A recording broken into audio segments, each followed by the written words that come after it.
সাম্প্রতিক সহিংসতায় নিহত ৯০ জনের মরদেহ এসেছে ঢাকা মেডিকেলে। ময়নাতদন্তের তথ্য বিশ্লেষণ করে দেখা গেছে এদের ৭৮%ই নানা শ্রেণী পেশার মানুষ, শিক্ষার্থী ২২%। এছাড়া বেশি প্রাণহানি যাত্রাবাড়ী এলাকায়।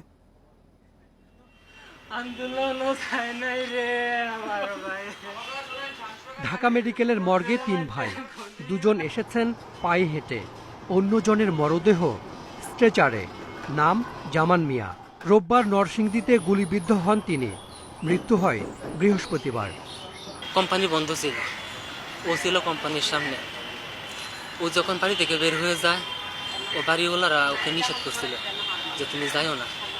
বলতেছে এখন তো রাস্তায় গন্ডগোল নাই, আমি যাই কিছু হবে না, কোম্পানির সামনে থেকে বেরোন দিয়ে আইসা পড়বো। কোম্পানির সামনে গেছে, কোম্পানির সামনে থেকে আর আসতে পারে নাই রে। ঢাকা মেডিকেলে এ পর্যন্ত ময়নাতদন্ত হয়েছে ৯০ জনের।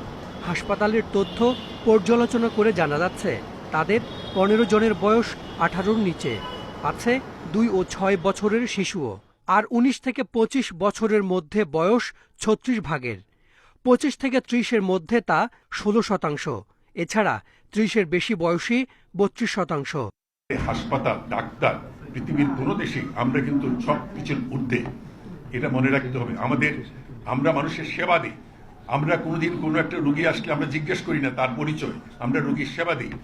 আর পেশাগত পরিচয় বলছে মৃতদের ২২% শিক্ষার্থী, শ্রমিক কর্মচারী ২১, ব্যবসায়ী ১৮, চাকরিজীবী ১০%। এর মধ্যে রিকশা ও ভ্যান চালক ৮%। এছাড়া ২ সাংবাদিক, ২ পুলিশ সদস্য সহ অন্যান্য পেশায় ছিলেন ২১%। আর শনাক্ত হয়নি ৭ মরদেহ।